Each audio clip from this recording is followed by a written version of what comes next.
뿌리 깊은 나무는 흔들리지 않는다. 말씀 연구 시간이 돌아왔습니다. 오늘은 31번째 그리스도인의 건강과 품행에 대한 문제를 함께 연구를 하겠습니다. 서양 객언에 재물을 잃으면 조금 잃는 것이고 명예를 잃으면 많이 잃는 것이고 건강을 잃으면 전부 잃어버리는 것이다 하는 객언이 있습니다. 그래서 일반적으로 우리가 보통 쓰는 말 가운데 건강은 건강할 때 지켜야 한다 하는 말을 많이 강조합니다. 그래서 오늘은 그리스도인의 건강과 품행이라는 주제를 연구할 텐데 건강신학에 대한 문제입니다. 건강신학. 우리의 그리스도인 건강이 어떤 성서적 근거를 두고 있는가 하는 그 개념을 오늘 우리가 함께 연구를 하겠습니다. 첫 번째, 하나님께서 우리를 향하신 뜻은 무엇인가? 하나님께서 우리를 향하신 뜻은 무엇인가? 요한 3서 1장 2절에 사랑하는 자여 내 영혼이 잘됨 같이 네가 범사에 잘되고 강건하기를 내가 간구하노라. 이것이 우리를 향하신 하나님의 뜻이라는 말씀이죠. 이 요한 3서 1장 2절의 말씀을 좀 더 실감나게 표현한 것이 두 번째, 건강에 대한 세계보건기구 WHO의 정의를 보면은 요한 3서 1장 2절하고 연결되는 것을 볼 수 있어요. 건강은 단순히 질병이나 허약함이 없는 상태가 아니고 네 가지 요소가 나옵니다. 신체적, 정신적, 사회적 및 영적으로 평안한 상태다. 보통 우리가 말하는 웰빙입니다. 웰빙. 또 전인, 온전전자에 사람인자에서 전인. 그래서 건강을 세계보건기구에서는 통합적으로 설명하고 있는 거예요. 재림교회에서 이해하고 있는 건강 개념도 건강신학도 통합적 개념으로서의 건강입니다. 그것은 신체적, 정신적, 사회적, 영적.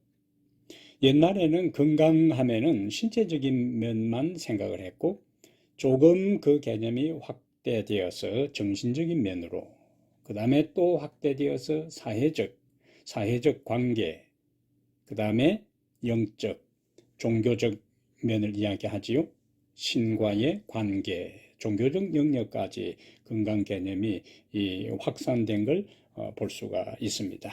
그래서 1번과 2번에서 건강에 대한 개념을 우리가 받고 그러한 포괄적 이해에서 이제 좀 더 구체적으로 보겠어요. 세 번째, 대부분의 질병은 어디에서 비롯되는가? 잠언 14장 30절과 15장 13절에 평온한 마음은 육신의 생명이니 시기는 뼈를 썩게 하느니라. 15장 13절에는 마음의 즐거움은 얼굴을 빛나게 하여도 마음의 근심은 심령을 상하게 한다. 여기 마음의 즐거움은 얼굴을 빛나게 하고 마음의 근심은 심령을 상하게 한다. 대조되지요. 마음의 즐거움과 얼굴이 빛나게 하는 것, 마음의 근심과 심령을 상하게 하는 것. 여기 강조되는 단어가 마음입니다. 마음. 그래서 교회정은 3권 184페이지에 고통스럽게 하는 질병의 대부분이 마음에서 비롯된다. 그래서 우리 말에 배가 아프면 배가 아프다 하는 말이 있습니다. 첫 번째 나오는 배가 아프면 하는 것은 심리적인 마음의 상태를 이야기하고 배가 아프다 하는 마지막 결구에 나오는 이야기는 물리적인 육체적인 질병에 대한 이야기지요. 그래서 마음과 육체는 불가분의 관계를 맺고 있고 모든 질병의 원인이 대부분 마음에서 오는데 현대의학에서도 대부분의 질병들이 약 85%가 마음에서 비롯된다 하는 것을 현대의학에서도 이야기를 하고 있습니다. 그럼 4번에서 신체와 정신은 상호 어떤 관계가 있는가? 베드로전서 2장 11절은 사랑하는 자들아 거류민과 나그네 같은 너희를 권하노니 영혼을 거슬러 싸우는 육체의 정욕을 제어하라. 인간이 범죄하기 전에는 영혼과 육체의 욕망이 일치했지만은 범죄하고 난 다음에 영혼의 소망과 육체의 정욕이 충돌을 일으키지요. 균형이 파괴된 겁니다. 범죄한 이후에. 밑에 교회정 3권 485페이지에 정신과 신체 사이에는 신비롭고도 심요막측한 관계가 있다. 그들은 서로에 대해 반응한다. 신체를 등한히 하는 것은 정신을 등한히 하는 것이다. 실물교훈 346페이지에는 신체적 능력을 약화시키는 것은 무엇이든지 정신을 연약하게 만들고 바른 것과 그릇된 것을 구별하는 능력을 떨어뜨린다. 그러면서 정신적 쇠약의 중요한 원인이 부적당한 음식물, 불규칙한 식사, 육체적 운동의 결핍 및 다른 면의 건강 법칙들에 관한 부주의가 우리의 정신 쇠약의 요인이 되고 그 정신 쇠약의 요인은 신체적 능력의 결핍으로 연결되는 것을 여기서 말씀을 하고 있습니다. 결과적으로 신체와 정신은 서로 관계가 있다. 그래서 건강한 육체의 건전한 정신의 건강한 육체, 올림픽 할 때 또 체육대회 할 때 그러한 그 슬로건이 많이 나오잖아요. 그것은 과학적 진리를 내포하고 있는 것으로 보입니다. 5번째, 앞에는 건강과 신체, 마음과 관계에 대한 걸 보았고 이제 5번째는 건강과 음식물은 어떤 관계가 있는가? 뇌는 마음의 기관이며 도구로서 신체 전체를 통제한다. 뇌가 신체 전체를 통제한다 그랬어요. 그런데 신체의 다른 부분들이 건강하게 되려면 뇌가 건강해야 되는데 뇌가 건강하려면 피가 깨끗해야 되고 피가 깨끗하게 되려면 바른 식습관, 먹고 마시는 습관이 형성될 때 깨끗한 피가 형성된다는 거예요. 그러니까 결과적으로 깨끗한 음식, 깨끗한 물을 마심으로 피가 깨끗하게 될 때 뇌가 건강하게 되고 뇌가 건강할 때 신체 전체가 건강해진다 하는 유기적 관계를 여기서 말씀을 하고 있습니다. 교회정은 3권 487페이지에 식욕의 방종은 먹는 문제잖아요. 그는 먹는 문제는 신체적인 상황으로 끝나는 게 아니고 신체적, 정신적 쇠약의 가장 큰 요인이다. 그만큼 먹는 문제가 우리의 건강, 정신적 건강과 신체적 건강에, 뇌 건강에 중요한 요소가 된다는 것을 여기서 말씀을 하고 있습니다. 그래서 재림교회에서 먹는 문제에 대한 강조들이 이와 같은 건강신학에 근거하고 있다 하는 것을 우리가 알 필요가 있습니다. 자, 6번째, 그럼 질병의 원인은 무엇인가? 앞에 이제 3번과 이제 연결해서 좀 더 구체적으로 3번에서는 포괄적으로 대부분의 질병은 마음에서 온다 하는 것을 이야기했고 6번은 그 마음에서 오는 내용들을 정서적인 것과 연결해서 좀 더 자세하게 보겠어요. 우리가 마음 할 때는 지성과 감성과 의지를 세 요소를 우리가 마음이라 하는데 여기 질병의 원인 가운데서 마음, 거기서 정서적인 요인들을 이제 좀 더 자세히 보겠어요. 왜냐하면 대부분 질병의 원인이 마음에서 비롯되고 마음의 부분 가운데서 정서적인 부분의 문제점이 육체적인 질병으로 나타난다 하는 것입니다. 첫 번째 가장 질병 원인의 심각한 문제는 죄책감이에요.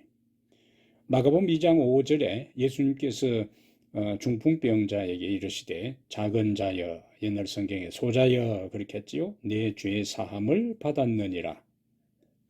그런데 친구들이 이 중풍병자를 예수님께 데리고 와서 지붕을 뚫고 예수님 앞에 달아내렸을 때에 예수님께서 내 병에서 놓여나라, 내 병이 치료되었다, 회복되었다 말씀하지 않고 내 죄 사함을 받았다라고 말씀한 것은 이 중풍병자가 병에 들어서 오랫동안 고생한 원인이 어디에 있는가? 죄된 삶의 결과라는 거예요. 그러니까 예수님께서 이 사람의 죄책감, 모든 죄된 삶으로부터 오랫동안 죄책감에 시달린 그 결과로 중풍병이 왔으니까 내 죄 사함을 받았느니라 하는 걸 통해 그 사람을 근본적으로 치유를 해 준 겁니다. 시대소망 270페이지에 오늘날 육체적 질병으로 고통당하는 무수한 사람들이 있는데 죄의 불안과 채워지지 않은 욕망과 아울러 죄의 짐이 그들 질병의 기초이다.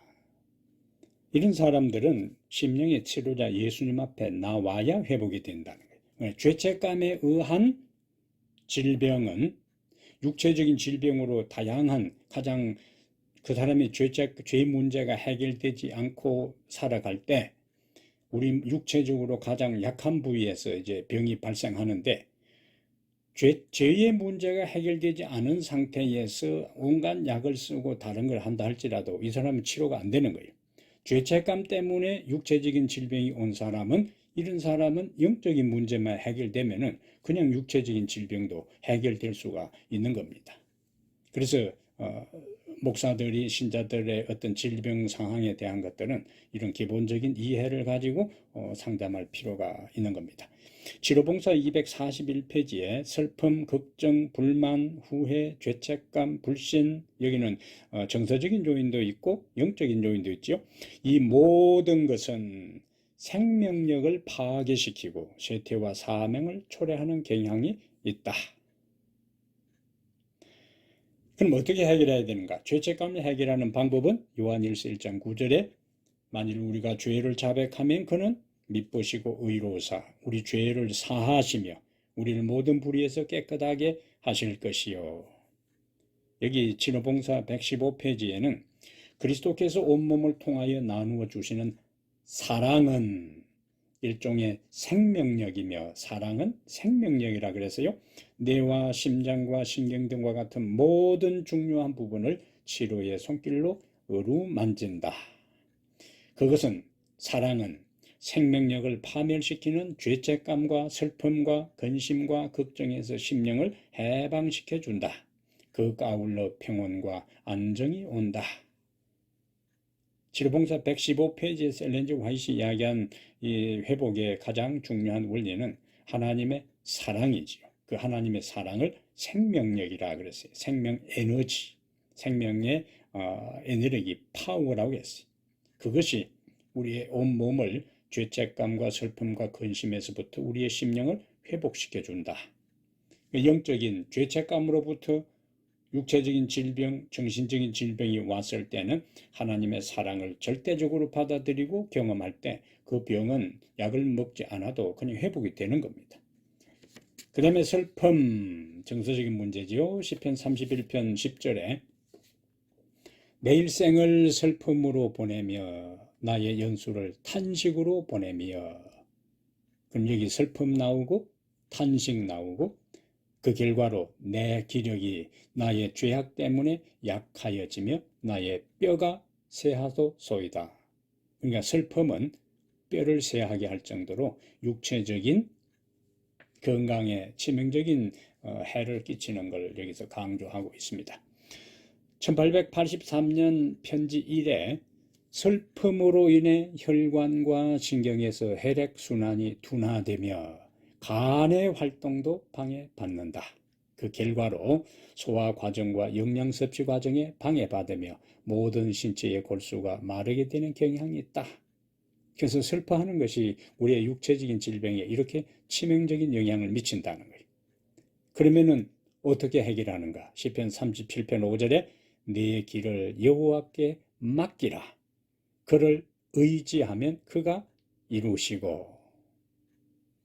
치료봉서 248페이지에 우리의 슬픔과 외로움이 아무리 극심할지라도 우리에게는 동정심 깊은 친구가 있다.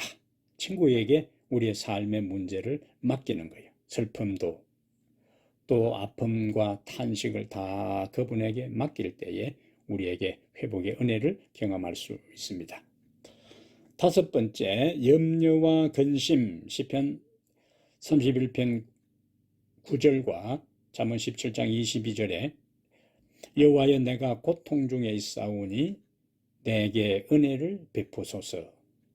내가 근심 때문에 눈과 영혼과 몸이 쇠하였나이다. 여기 슬픔, 여기 근심, 염려와 근심이 눈과 영혼과 몸이 쇠하게 한다.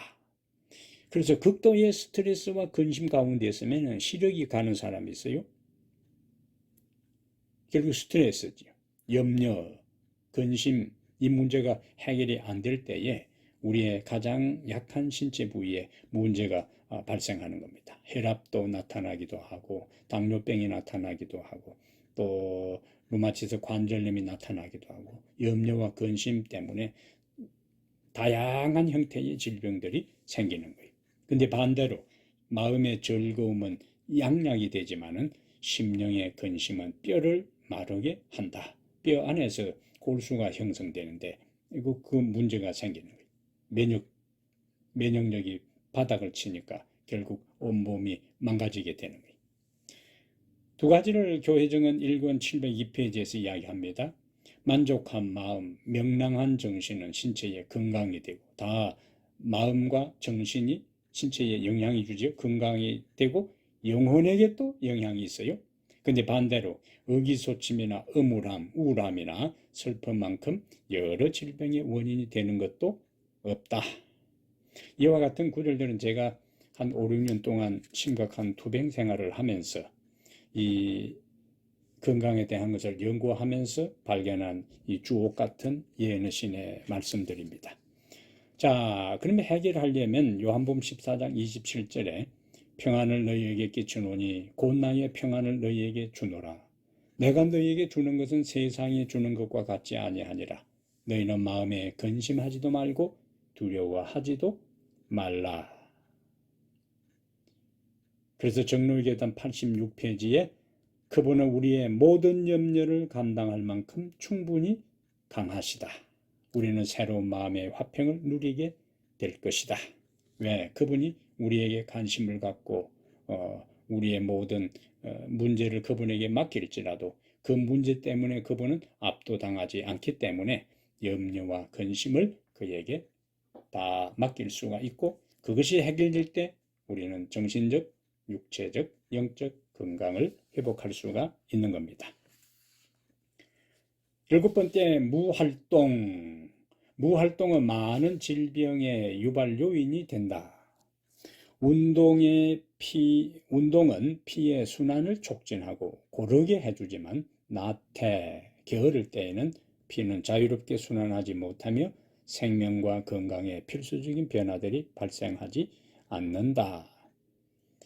그 당시 1863년 6월 6일 엘렌 G 화이트이 건강에 대한 계시를 본 이후에 주옥 같은 글들을 남겼는데 그 시대에 어떻게 이와 같이 인체 생리에 대한 것들을 정확하게 오늘날 의학이 비로소 이제서 증명하는 것을 그 시대에 19세기 중반 후반부에 이러한 기별을 전했는지 말씀을 접할 때마다 감탄을 자아내게 하는 말씀입니다. 하나님의 영감받은 기별이 아니면은 이렇게 쓸 수가 없지요. 자, 7번에 성경이 말하는 건강의 원리는 무엇인가? 성경이 말하는 건강의 원리는 잠언 3장 7절과 8절에 스스로 지혜롭게 여기지 말지어다 여호와를 경외하며 악을 떠날지어다. 여호와를 경외하고 악을 떠나는 것이 우리 몸에 양약이 되고 골수를 윤택하게 한다. 하나님을 경외하는 것 그리고 악을 떠나는 것 이것이 건강의 중요한 요소가 된다는 거예요.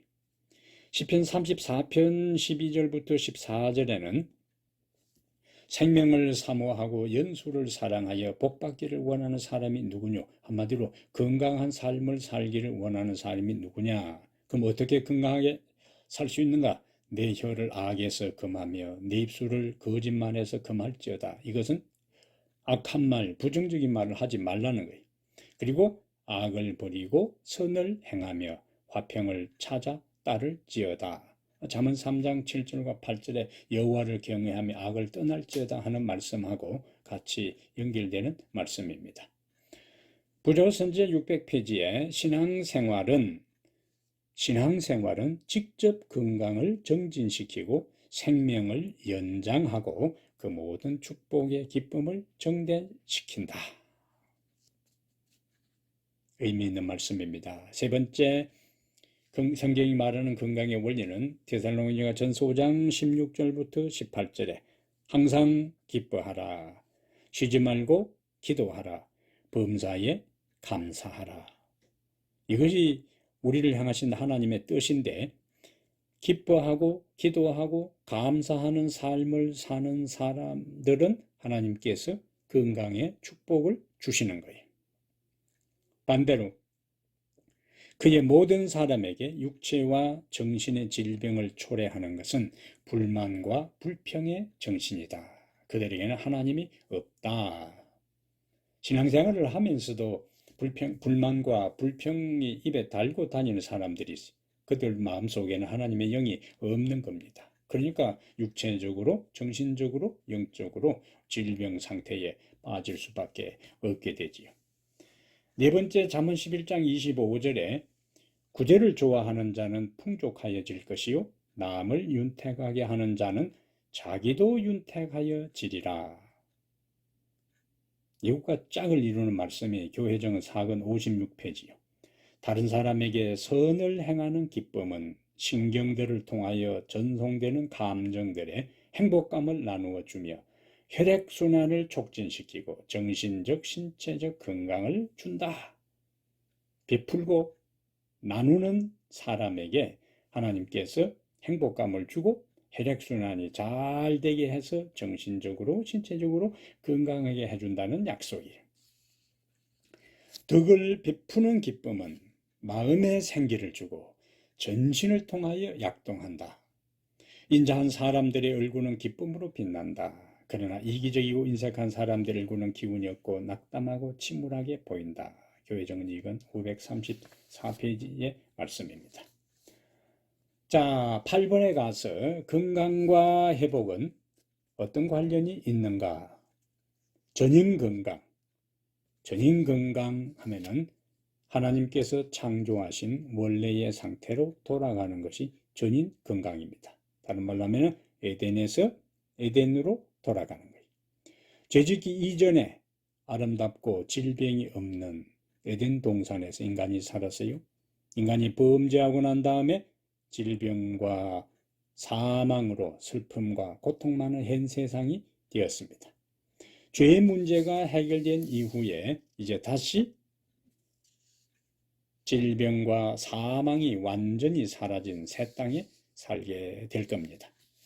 구원의 역사와 음식물과의 관계는 도표를 보시면서 어떻게 단계적으로 흐름이 흘러가는지를 보면 좋겠어요. 자, 9번에 창조시에 인간에게 주신 음식은 무엇인가? 창세기 1장 29절에 하나님이 이르시되 내가 온 지면에 씨 맺는 모든 채소와 씨 가진 열매 맺는 모든 나무를 너희에게 주노니 너희의 식물, 너희의 먹을거리가 되리라 했습니다. 태초부터 하나님은 구분하시고 구별하시는 하나님으로 활동하셨어요. 이 하나님께서 창조 직후에 사람들이 먹을 수 있는 음식물을 지정해 주셨습니다. 그리고 먹어서는 안 되는 것을 말씀하셨는데 그것이 선악과예요. 사람이 먹도록 지정된 음식물은 식물성이었고 사람이 먹어서는 안 되는 것은 선악과였어요. 이와 같이 하나님께서 우리가 먹을 수 있는 것과 먹어서는 안 되는 것을 명시하신 이유는 그분의 피조물이요 자신의 형상으로 창조된 인간에게 어떤 것이 최상의 음식인지 그리고 사람이 무엇을 먹으면 어떤 결과가 오는지를 친히 다 알고 계셨기 때문입니다. 그분은 창조주잖아요. 그분은 창조주이기 때문에 우리 피조물의 모든 체질과 생리를 다 아시고 어떤 것이 사람의 음식으로 적합하고 유익한지를 아신 그분이 창세기 1장 29절에 씨 맺는 모든 채소와 씨 가진 열매 맺는 나무를 우리의 먹거리로 주신 것입니다. 그러면 육식은 언제 인간에게 허용되었는가? 창세기 9장 3절부터 5절에 모든 산 동물은 너희의 먹을 것이 될지라 채소같이 내가 이것을 다 너희에게 주노라. 그러나 생명되는 피채 먹지 말지니라. 우리가 아는 대로 노아 홍수 이후에잖아요. 노아 홍수 이전에는 동물의 고기를 먹도록 허락하지 않으셨는데 노아 홍수가 끝나고 난 다음에 땅에 나와 보니까 식물들이 하나도 없는 상태에 그들은 생존해야 되니까 정결한 동물의 고기를 먹도록 허용하셨어요. 근데 저는 최근에 성경 창세기를 다시 읽다가 이 노아 홍수 오늘 본문 이야기하고 연결된 게 일반 부정한 동물은 우리가 아는 대로 암수 2씩 취하고 정결한 짐승은 암수 7씩 들어가게 했어요. 그럼 왜 부정한 것은 암수 2쌍씩, 정결한 짐승은 7쌍씩 들어가게 했을까? 이 하나님의 예견하신 하나님의 대책으로 이해를 했습니다. 왜냐하면 홍수 이후에 그 가족들이 먹을 것이 없을 때에 정결한 짐승을 잡아서 먹어야 되는데 정결한 짐승이 암수 2쌍씩만 있게 되면은 잡아먹으면은 그 동물들은 다 씨가 말라버리니까 하나님께서 여유 있게 7쌍씩 홍수 후를 대비해서 그들에게 준비하도록 한 것으로 이해가 됩니다. 하나님의 그 세세하신 그 예비하신 섭리를 우리가 이런 장면에서도 볼 수가 있어요. 자, 11번에 육식을 하고 난 이후에 인간의 수명은 어떻게 변했는가? 홍수 이전에 창세기 5장까지 채식을 아직 공식적으로 하나님께서 육식을 허용하지 않으셨으니까 노아 홍수 이후니까 5장까지 거기 등장하는 아담부터 노아까지는 에녹은 300년에 하늘로 승천했으니까 나이를 빼고 구대를 보면은 평균 912살 살았어요. 홍수 이후에 창세기 11장에 이제 그 족보가 나오는데 거기는 우리가 족보를 보면은 셈에는 600세에서 점점 줄어져서 요셉에는 110살로 끊어져요. 쭉 보면은 그래서 홍수 이후에 족보에 등장하는 부조들의 나이를 평균 내보면은 약 264살이에요. 그러니까 홍수 전하고 홍수 이하고 인간 수명의 결정적 차이가 육식을 허용하기 전하고 허용하고 난 이후의 상황이 정확하게 어떻게 달라졌는가 하는 것을 우리가 알 수가 있습니다. 자, 12번에 그럼 하나님께서는 왜 이스라엘 백성들에게 먹어야 할 것과 먹지 말아야 할 것을 제한하셨을까?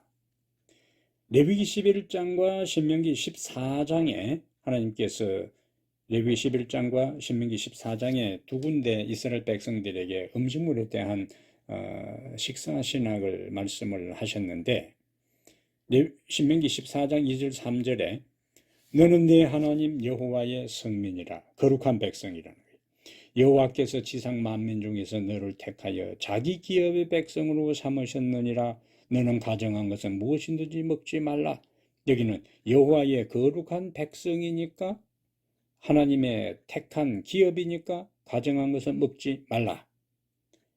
레위기 11장 44절과 45절에는 우리가 잘 아는 식사 신학에 대한 본문이 레위기 11장이 더 정확한데 하나님께서 레위기 11장 결론 부분에 가서 11장 44절 45절에 나는 여호와 너희 하나님이라 내가 거룩하니 너희도 몸을 구별하여 거룩하게 하고 땅에 기는 길짐승으로 말미암아 스스로 더럽히지 말라. 나는 너희의 하나님이 되려고 너희를 애굽 땅에서 인도하여 낸 여호와라. 내가 거룩하니 너희도 거룩할지어다. 반복해서 나오죠. 그럼 우리가 먹는 것을 왜 레위기 11장에 나오는 그것을 따라서 이스라엘 백성들처럼 가려서 먹어야 하는가? 정한 것과 부정한 것을 구별해서 먹어야 하는가? 성경학자들과 랍비들은 레위기 11장에 언급된 부정한 생물을 먹지 말아야 할 다양한 이유를 제시합니다. 우리 목사들이 정확하게 왜 레위기 11장의 권면을 따라서 정한 것과 부정한 것을 구별해서 먹고 먹지 말아야 하는지에 대한 이유를 정확하게 이해를 할 필요가 있습니다. 몇 가지 이유들이 있는데요. 부정한 동물의 고기는 사람의 지성과 영성을 흐리게 한다고 하는 영적인 이유가 있고, 또 어떤 사람들은 생명 존중 사상을 가지고 하는 사람도 있고, 이거는 자연론자들이 대부분 그래요. 하나님 믿지 않는 사람들까지도 완전 채식을 하는 비건들이 많이 있습니다. 그들에 있어서 중요한 철학은, 사상은 뭐냐? 생명 존중 사상이에요. 또한 다른 이유는 부정한 고기는 순종과 자제와 동정심과 같은 도덕적 감각을 둔화시킨다는 윤리적 이유도 있습니다. 그 다음에 일반적으로 우리가 이해하는 건강과 위생적인 이유 때문에 금지한다고 하는 학자들도 있습니다. 재림교인들은 대부분 이렇게 이해하는 거예요. 그것이 건강에 유익하고 부정한 것은 건강에 해롭기 때문에 우리는 건강을 위해서 그렇게 가려서 먹는다 이야기를 하는 겁니다.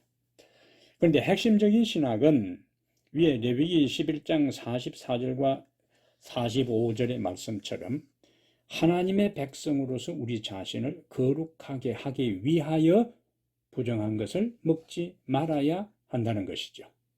그래서 식사법은 우리가 거룩하게 되는 성화와 관련이 있습니다. 내가 거룩하니 너희도 몸을 구별하여 거룩하라. 그리고 가정한 것은 부정하니까 먹지 말라.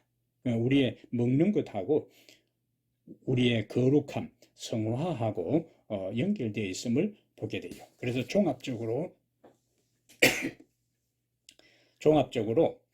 우리의 지성과 영성을 흐리게 하는 영적인 이유와 그리고 순종과 자제와 동정심 같은 도덕적 감각을 둔화시키는 윤리적 이유와 그리고 건강과 위생에 대한 건강적인 이유를 종합적으로 해서 우리의 거룩하신 하나님을 닮아가는데 먹는 것이 지대한 영향이 있기 때문에 우리는 하나님의 거룩함을 하나님이 거룩한 것처럼 우리도 거룩한 성민으로서의 삶을 살기 위해 레위기 11장에 나오는 것들을 구별해서 먹는다. 이렇게 정리를 하면 되겠습니다. 자, 그러면 구체적으로 13번에 하나님께서는 이스라엘 백성들에게 어떤 포유동물을 먹도록 허락하셨는가? 레위기 11장 3절에는 굽이 갈라져 쪽발이 되고 새김질하는 것은 먹되, 일반적인 이 기준이 썩은 고기를 먹는 동물이거나 육식 동물들은 금하는 겁니다. 그들의 습성 때문에 그것들은 질병의 중개자가 되기에 적합하지 않는 거지요. 그 다음에 14번에 깨끗한 물고기와 해산물은 무엇인가? 여기는 우리가 이해하는 대로 지느러미와 비늘이 있는 것이 기준이 되고, 그 다음에 15번에 성경절은 좀 고치면 좋겠어요. 레위기 11장 13절부터 19절에 부정한 새의 리스트가 있습니다. 그러니까 대신 정한 새는 언급이 없어요. 그럼 달리 말하자면은 부정한 새 외에는 먹을 수 있다, 이렇게 해석할 수 있어요. 짐승이나 물고기를 잡아먹거나 썩은 고기를 먹는 새를 일반적으로 그 특성이 부정하다고 지정하고 있어요. 대신 풀과 곡식을 먹는 것은 깨끗한 것으로 볼 수가 있습니다.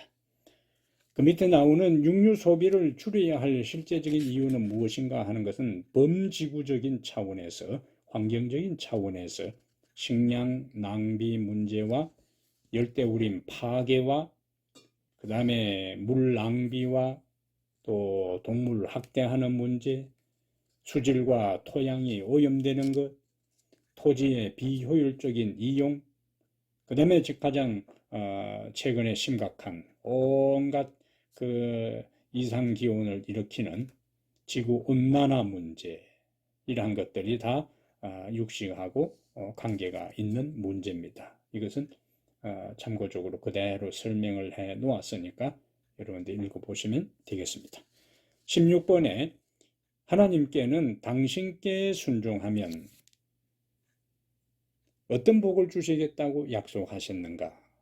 출애굽기 15장 26절에 이르시되 너희가 너희 하나님 나 여호와의 말을 들어 순종하고 그 다음에 내가 보기에 의를 행하며 그 다음에 내 계명의 길을 기울이며 내 모든 규례를 지키면, 네 번이나 강조하지요. 여호와의 말을 순종하고 의를 행하고 계명의 길을 기울이고 규례를 지키면, 자, 이게 조건이죠.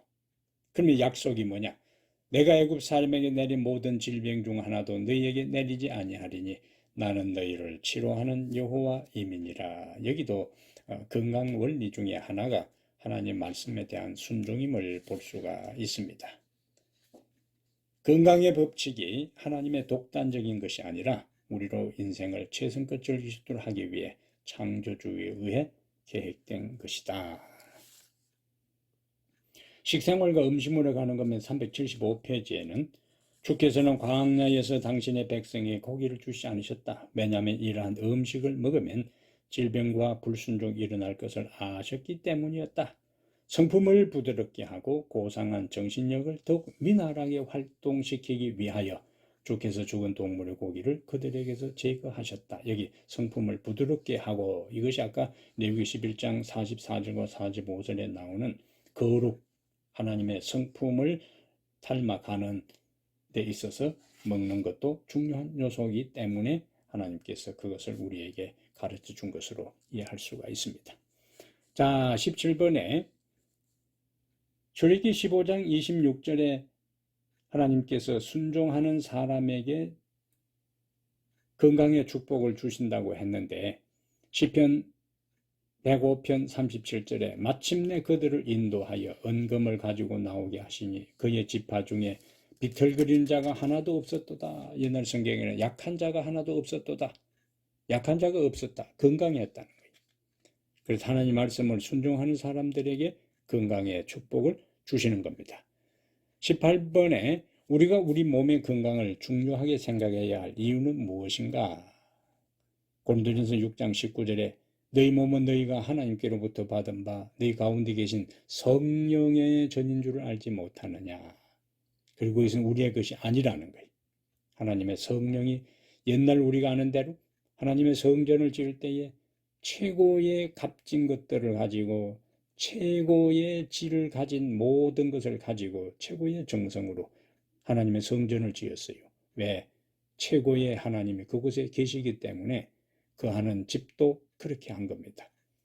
하나님의 성령이 우리 안에 것이니까 하나님의 성령이 거하는 우리의 몸을 최상의 상태로 유지해야 된다는 것은 당연한 논리적 기결입니다. 19번에 하나님은 우리에게 기대하는 것은 무엇인가? 데살로니전서 5장 23절에 평강 하나님이 친히 너희를 온전히 거룩하게 하시고, 여기는 온전히 거룩하게 하시고 뒤에 이어서 뭐가 나오는가? 너희의 온 영과 혼과 몸이 우리 주 예수 그리스도께서 강림하실 때에 흠없게 보존되기를 원하노라. 영, 혼, 몸, 우리의 인격의 세 가지 중요한 요소들이 균형진 건강을 최상의 상태로 유지되는 거예요. 흠 없게 보존되기를 원하노라. 그래서 앞에 나오는 온전히 거룩하게 하시고는 이 거룩이라는 개념이 영과 혼과 몸이 흠 없게 보존되는 것하고 같은 개념이에요. 그래서 영과 혼과 몸이 건강한 것이 바로 거룩이다. 균형진 건강을 유지하는 것이 바로 건강이다. 거룩은 온전한 영과 혼과 몸이 온전한 균형을 이루어 건강한 상태가 바로 거룩이다. 이렇게 볼 수가 있습니다. 영적인 것과 물질적인 것 사이에 분리는 성서적이 아니다. 거룩하게 되라는 하나님의 부르심은 육체적인 건강뿐만 아니라 영적인 건강의 부르심도 포함된다. 20번에 하나님의 성전을 더럽히는 자는 어떻게 될 것인가? 고린도전서 3장 16절 17절에 너희는 너희가 하나님의 성전인 것과 다시 나오지요. 하나님의 성령이 너희 안에 계시는 것을 알지 못하느냐. 누구든지 하나님의 성전을 더럽히면 하나님이 그 사람을 멸하시리라. 하나님의 성전은 거룩하니 너희도 그러하니라. 레위기 11장 44절과 45절에 내가 거룩하니 너희도 거룩하라는 개념이 여기서 다시 반복되는 겁니다. 자, 21번에 종말의 때에 부정한 것을 먹는 자의 최후는 어떻게 될 것인가? 이사야 66장 15절과 17절에 보라 여호와께서 불에 둘러싸여 강림하시리니 그의 수레들은 회오리 바람 같으리로다. 그가 혁혁한 위세로 노여움을 나타내시며 맹렬한 화염으로 책망하실 것이라. 스스로 거룩하게 구별하며 스스로 정결하게 하고 동산에 들어가서 그 가운데 있는 자를 따라 돼지고기와 가정한 물건과 쥐를 먹는 자는 다 함께 망하리라. 이건 아주 심각한 경고의 말씀이지요. 이것저것 먹어도 되는 것이 아니라 부정한 것을 먹는 자를 하나님께서 멸하신다고요. 22번에 건강과 절제에 대한 성경적 원칙은 무엇인가? 고린도전서 10장 31절이 너희가 먹든지 마시든지 무엇을 하든지 다 하나님의 영광을 위하여 하라. 이것이 기준입니다. 기준. 내가 먹고 내가 마시는 것이 하나님께 영광이 되는가? 내 정신과 내 영혼과 내 몸을 최상의 상태로 유지할 수 있는가? 그 질문에 따라서 내가 먹고 마시면 되는 겁니다. 로마서 12장 1절에 너희 몸을 하나님이 기뻐하시는 거룩한 산제사로 드리라. 이는 너희가 드릴 영적 예배니라. 그리스 철학자들은 우리의 몸을 열등한 것, 하등한 것으로 봤어요. 그러나 성경은 몸 자체가 열등하고 고등하고 그렇게 한 것이 아니라 우리 몸이 하나님의 영이 거하시는 성전으로 봤습니다. 하나님께 영광 돌리는 도구로 봤어요. 그러니까 일반 세속적인 철학자들과 사상가들이 보는 몸 개념, 육체 개념하고 성경의 몸 개념, 육체 개념은 완전히 다르지요. 고린도전서 6장 20절에도 너희 몸으로 하나님께 영광을 돌려라. 일반적인 면에 있어서 몸은 함부로 해도 되고 하찮은 것으로 생각했지만 성경은 우리 몸이 하나님의 성전으로 보았고 우리 몸이 하나님께 드릴 영적 산 제사고 우리 몸으로 하나님께 영광을 돌릴 수 있다고 했기 때문에 하나님께 드려야 할 제물은 고대 이스라엘 백성들에게 흠없고 건강하고 최상의 동물들을 하나님께 드렸던 것처럼 우리의 몸을 하나님께 제사로 드리는 제물이 된다면 최상의 상태로 보존해야 되는데 최상의 상태로 보존하는 것은 정신적으로, 영적으로, 사회적으로 모든 면에서 조화 있는 상태로 하나님을 섬기고 하나님께 우리의 인생을 바치는 것이라 하는 이야기입니다. 그러면 우리는 어떻게 해야 되는가? 고린도전서 9장 25절과 27절에 이기기를 다투는 자마다 모든 일에 절제한다고요. 여기 절제 개념을 부조선자 562페이지에 참된 절제는 모든 해로운 것을 완전히 버리고 건강에 이로운 것을 현명하게 사용하는 것이다. 저는 이 구절을 좋아합니다. 옛날에 절제 개념은 안 먹고 안 하고 하는 개념이지만은 모든 해로운 것을 버리고 건강에 이로운 것을 현명하게 사용하는 것, 이것이 참된 절제의 개념입니다. 24번에 십자가 이후에는 음식물에 대한 규례가 폐지되었는가? 사도행전 10장 14절, 사도행전 10장은 여러분들이 배경을 잘 압니다. 베드로가 아직 10장까지는 예수님의 제자들이라 할지라도 이방인들에 대해서 복음을 전하지 않고 이방인들은 부정한 짐승처럼 여겼을 때 베드로가 기도할 때의 환상 중에 부정한 동물들이 있는 보자기를 하나님께서 보여 주시고 먹으라 했을 때 베드로는 그것을 여기 10장 14절에 있는 것처럼 속되고 깨끗지 아니한 것을 내가 결코 먹지 아니했다. 십자가 이후에도 베드로는 하늘에서 내려온 부정한 그것들을 실제적인 동물로 이해를 한 거예요.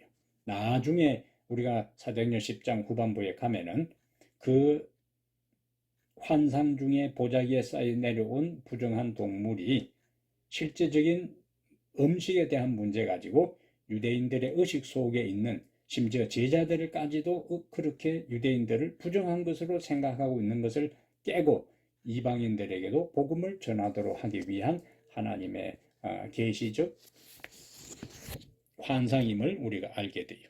그리고 이제 로마 백부장 고넬료에게 복음을 전하잖아요. 그러니까 더 이상 그들을 부정한 것으로 취급하지 말라는 거예요. 그러나 사도행전 10장 14절까지는 십자가 이후에 베드로의 고백을 보면은 십자가 이후에 모든 음식물에 대한 규정이 폐지된 것이 아니라 여전히 베드로는 부정한 것을 먹지 않고 있었다 하는 이야기를 그 본문에서 우리가 발견할 수가 있습니다. 그래서 레위 11장에 하나님께서 금지한 것은 역사 그 당시에 부정한 것은 지금도 부정한 것이고 그 당시에 해로운 것은 지금도 해로운 거예요. 그래서 레위 11장과 신명기 14장에 나오는 식사법은 여전히 유효하며 그것은 인간을 향한 하나님의 뜻이라고 받아들여야 하는 겁니다. 오늘날 재림교인들 특히 다른 교회 다니다가 개혁한 분들이 레위 11장에 대한 말씀들을 거의 실천을 잘 하지 않습니다. 그래도 한국은 레위 11장에 있는 말씀들을 그대로 요즘 모르지만은 제가 한국에서 20년 전에 목회할 때까지만 해도 그래도 잘 실천을 했는데 미국의 대부분의 사람들은 레위 11장 별 구애받질 않아요. 그냥 그게 부정한 것을 언급된 거 그대로 잘 먹습니다. 그만큼 우리 재림교회의 음식물에 대한 것들이 시대적 상황에 따라서 더 이상 그것이 하나의 재림 신자로서의 구별성에 대한 것들을 상실하고 있는 안타까운 상황입니다. 25번에 알코올성 음료에 대한 술에 대한 문제를 고린도전서 6장 10절에 어떠한 자가 하늘에 들어가지 못한다고 했는가? 도적이나 탐욕을 부리는 자나 술 취하는 자는 하나님 나라를 유업받지 못한다고 했고, 그럼 우리는 술을 어떻게 해야 되는가? 2번에 가서 잠언 23장 31절에 포도주는 붉고 잔에서 번쩍이며 순하게 내려가느니 너는 그것을 보지도 말지어다 그랬고, 종말을 사는 사람에게 주신 경고가 있습니다. 누가복음 21장 34절에 너희는 스스로 조심하라. 그렇지 않으면 방탕함과 술취함과 종말에 경고할 내용 가운데 방탕함과 술취함이 나오는데 방탕함은 술취함으로 연결되는 거예요. 술에 취할 때에 사람은 자연스럽게 방탕한 것이 되고 마음이 둔하여지는 겁니다. 그리고 득과 같이 임할 때에 예수님의 재림을 맞이할 수 없는 그러한 비극적인 일들이 일어나게 돼요. 네 번째 가서 술로 인해서 성경은 술에 대한 이야기를 할 때에 항상 술이 등장하면 부정적인 이야기들만 기록이 되어 있습니다. 노아의 실수, 노아의 초기 생활은 하나님과 동행하고 당대의 완전하고 의인이라 하다가 창세기 9장의 노아의 마지막 장면은 홍수 이후에 술을 먹고 취해서 장막 안에 있다가 아들 저주하는 것으로 노아의 인생이 끝나요. 그 이야기로 노아의 스토리는 끝납니다. 그 다음에 창세기 19장에 롯의 건친상간의 비극, 두 딸이 아버지를 술을 먹이고 건친상간의 비극이 나타나고 바벨론 멸망의 원인도 다니엘 5장에 술이고 헤롯이 잔치를 벌이고 헤로디아가 춤을 추고 결국 침례 요한이 참수당해 죽는 그것도 술이 원인입니다. 성경은 이러한 일들을 통해 술이 그리스도인들에게 적합하지 않음을 운명적으로 강조하고 있는 겁니다. 26번에 담배를 사용하는 것은 어느 계명을 어기는 것이 되는가? 출애굽기 20장 13절에 살인하지 말라. 담배는 성경이 기록될 당시에는 담배라는 것이 없었지요. 담배는 9세기 중엽에 중앙아메리카 이 마야 문명, 아즈테크 문명의 사람들이 그걸 사용을 하다가 콜럼버스가 신대륙을 발견한 다음 이 아메리카 원주민들이 담배를 피우는 걸 유럽으로 가져가서 스페인으로부터 유럽에 그리고 한반도에는 17세기 광해군 시절에 담배가 들어온 것으로 역사는 기록하고 있어요. 그리스도인들에게 있어서 담배는 절대로 가까이 해서는 안 되는 거예요. 담배나 마약이나. 그 다음에 27번에 오락과 여흥에 대한 기준은 무엇이 되어야 되는가? 빌립보 4장 8절에 무엇에든지 참되며 무엇에든지 경건하며 무엇에든지 오르며 정결하며 사랑받을 만하며 칭찬받을 만하며 무슨 덕이 있든지 무슨 기림이 있든지 이것들을 생각하라. 이것이 오락과 여흥에 대한 기준이에요. 인터넷 시대에 보고 듣는 것이 우리들 주변에 홍수처럼 범람할 때에 참되고 경건하고 옳고 정결한 것들을 우리가 선택을 해야 되는 겁니다. 28번에 의복과 단장에 대한 성서적 원칙은 디모데전서 2장 9절과 10절에 여자들도 단정하게 옷을 입으며 소박함과 정절로서 자기를 단장하고 단순함, 그리스도인들의 의복에 대한 기준은 실용성과 경제성과 건강성과 자연미. 근데 자기를 드러내게 하고 또 다른 사람에게 불쾌하게 하는 그런 모습들은 그리스도인으로서 바람직하지 않는 모습이요. 내면을 가꾸는 것들이 중요하다 하는 겁니다.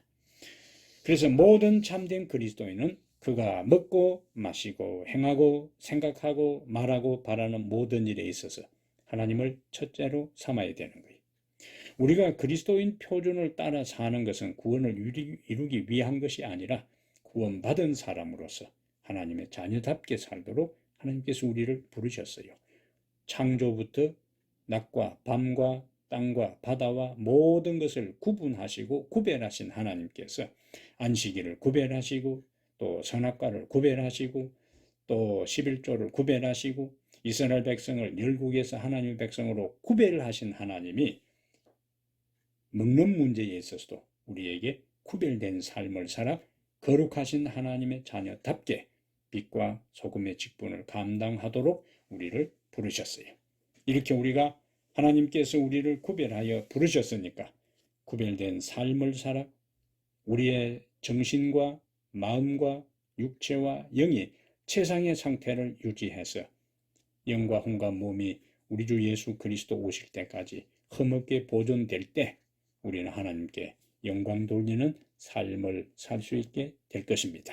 자, 이러한 삶이 우리의 모두의 삶이 되었으면 좋겠습니다. 잠깐 기도하겠습니다. 우리에게 구별에 대한 원리와 구분에 대한 신학을 가르쳐 주시니 감사합니다. 성경에 내가 거룩하니 너희도 거룩하라고 말씀하신 하나님께서 우리가 이 땅에서 건강하게 살기를 원하시고 그 건강 가운데 우리의 정신과 몸과 마음과 영의 사회적 관계까지 총체적으로 건강을 유지하여 최상의 상태를 이루어 하나님이 우리를 성전 삼아 거하실 때 주께 우리의 삶을 온전히 드리는 산 제물이 되게 해 주시옵소서. 우리 주 예수님 이름으로 기도하옵나이다. 아멘. 감사합니다. 오늘 공부 여기까지 하겠습니다. 다음 주 여러분들 만날 때까지 건강하게 안녕히 계십시오. 감사합니다.